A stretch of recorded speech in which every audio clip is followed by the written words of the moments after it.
मार्कंडेश्वर महापात्र अध्यक्ष डीकेएन कॉलेज एरंच कार्यक्रम आमर 15, 16, 17, 15 ठारू आरंभ आज उद्यापन है गोटे जिला स्तरीय प्राथमिक उपचार तालीम शिविर जहाँ जोटा कि आमर यूथ रेड क्रॉस द्वारा आयोजित होता है आम कॉलेज अनुष्ठित होती आमर यहाँ जिला स्तरीय गोटे प्राथमिक उपचार तालीम शिविर भितर प्रथम आम कॉलेज अनुष्ठित होती प्राय पाखापाखि 22 ରୁ 25टा कॉलेजर स्वेच्छासेवी आम एठिक आसी कॉलेजर काउंसिलर मान भी आसुँच तेणु रहा खाଇବା व्यवस्था सबू रेड क्रॉस तरफ आम आयोजन करूँ जहा भल भाव सबू एवं मास्टर ट्रेनर रूपे 3 जन आमर आसी ट्रेनर वाईआरसी तरफ जो मैंने पिला यही सबू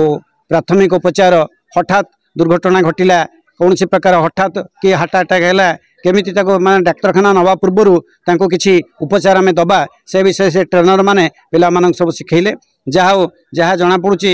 एवं तार आज सकाळे भी आसी गवर्नमेंट रू deputy secretary doctor Ramesh Chandra Behera जी आम वाईआरसी डेप्यूटी सेक्रेटरी अच्छा गवर्नमेंट हायर उच्च शिक्षा स्तर में सी आज आसते सी 8टा ରୁ 10ଟା ये 2 घंटा रहिले एवं पिला जो डेमोन्स्ट्रेशन देखिले पिला सहित इंटराक्शन कले एवं से साटिस्फाइड है कथार जहाँ जना पड़ा जे पिला ठीक सब डेमोन्स्ट्रेशन दिया होची तेणु ये जो तालीम शिविर ये अनुष्ठित होती जहाँ यहाँ सफल होगा जाऊँगी जब यहाँ 3 दिन 15, 16, 17 आज आज आमर उद्घाटन उत्सव आम जो उद्घाटन आम कर आम कॉलेज स्तर में बाहर कहीं आसी नथिले किंतु उद्यापन उत्सव में आज से deputy secretary doctor Ramesh Chandra Behera आसवा कथा कि हठात गवर्नमेंट रे प्रोग्राम रहीगले से सका हठात पलि आसिले सका कहले पिला मु डेमोन्स्ट्रेशन देखीदे मुझे उद्यापन उत्सव को रही तेणु से 8टार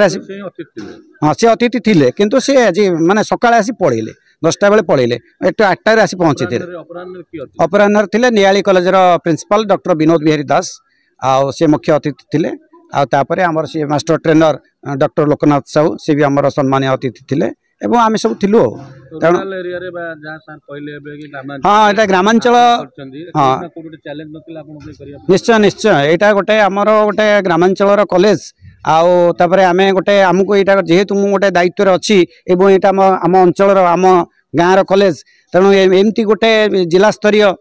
कैंप एठी हबाटा निश्चय आम गोटे चैलेंज थिला जहाँ आमर जी काउंसिलर तथा स्टेट कोऑर्डिनेटर गोपाल कृष्ण मिश्र तांकर अदम्य चेष्टा बल से आम ये कैंपटा ये करूँ से आमर भी अनुदान राशि आसीला जोटा भी खर्च होची तेणु जहाँ पिला मानक आम 102 जन पिला ये भाग नहीं आम कॉलेज पिला 120 अच्छा तेणु 25टी कॉलेजर पिला तेणु से भाग नहीं ये जो प्राथमिक उपचार तालीम सब दिहला जहाँ माने सफल होती आम पिला माने विभिन्न क्षेत्र में सामाजिक क्षेत्र में पारिपार्श्विक परिवार में सांगसाथी गाँव में सबुठ यहाँ अप्लाई करें जोटा कि जन आमर समाज पे निश्चय गोटे माने उपकार हो पार। मु डॉक्टर विनोद बिहारी दास प्रिंसिपल नियाली कॉलेज आज डीकेएन कॉलेज एरंच ठारे अनुष्ठित आमर जिला स्तरीय जो यूथ रेड क्रॉस आनुकूल्य होता प्राथमिक उपचार फास्ट ट्रेनिंग जो कैंप 3 दिन कैंप तार उद्यापन उत्सव में मुझे मुख्य अतिथि अच्छी बहुत सुंदर कार्यक्रम मु महाविद्यालय अध्यक्ष प्रोफेसर मार्कंडेश्वर महापात्र को कटक जिलार जी अच्छा आमर वाईआरसी काउंसिलर नहीं जिला नुहति से समग्र राज्यर काउंसिलर गोपाल कृष्ण मिश्र महोदय एवं एठार जी अच्छा काउंसिलर सुछंदा परिजा महोदय समस्त को अभिनंदन जनाऊँ कृतज्ञता जनाऊँ यह एक निहाती आवश्यक कार्यक्रम प्रत्येक मनुष्यों जीवन में दुर्घटना एक स्वाभाविक प्रक्रिया यही दुर्घटना जो जो जीवन हानि होची ताहा मध्य अत्यंत चिंताजनक विषय किपरि केउ परिस्थिति रे हेउथवा दुर्घटना को दुर्घटनारू हॉस्पिटल रे पहुंचाबा पर्यंत जो गोल्डन आवर बोलते कहा जाए यही गोल्डन आवर समय रे आमे किपरि जे पीड़िता बा पीड़ित तांकु किपरि भाव में प्राथमिक चिकित्सा करवा ओ चिकित्सा प्राथमिक चिकित्सा कर हस्पिटाल रे पहुँचेबा एहीपरि एक जीवन सह जड़ित एक कार्यक्रम सुंदर कार्यक्रम तालीम ता एठी अनुष्ठित होईछि। यह एक सुंदर कार्यक्रम ग्रामांचल महाविद्यालय एठी 22टी महाविद्यालय स्टूडेंट्स माने ट्रेनर माने आ वाईआरसी काउंसिलर माने जोग दैछन्ति। अत्यंत सफलतार सह कार्यक्रम समापन होइथिबारु मु महाविद्यालय प्रशासक प्रशासन को मोर अंतर कृतज्ञता ज्ञापन करुछि। मो नाम देवप्रिया नंद मु उदयनाथ ऑटोनोमस कॉलेज छात्री मु प्रथम वर्ष वाईआरसी रे योगदान देइथिली। मते वाईआरसी रो कैंप रे सुजोग मिलथिबारु मु निजो धन्य माने करछि। अमित मैम मते सुजोग देइथिबारु 3 दिन कैंप रे हमें बहुत किसी शिखा को मिलला। प्राथमिक उपचार विषय रे प्राथमिक उपचार शिखा फल आम लोक मान को आम घर लोक भी शिखई पारिबु अन्य को साहाय्य भी करि पारिबु। एठी Gopal sir Sasmita ma'am Markandeya sir अध्यक्ष सर हमको सर बहुत।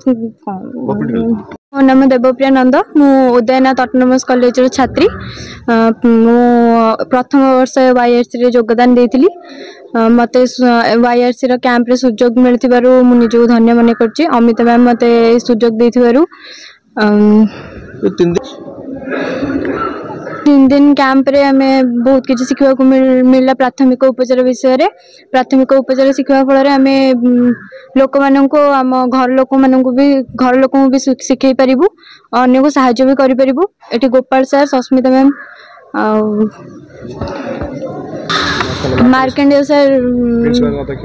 अध्यक्ष सर हमको सर बहुत।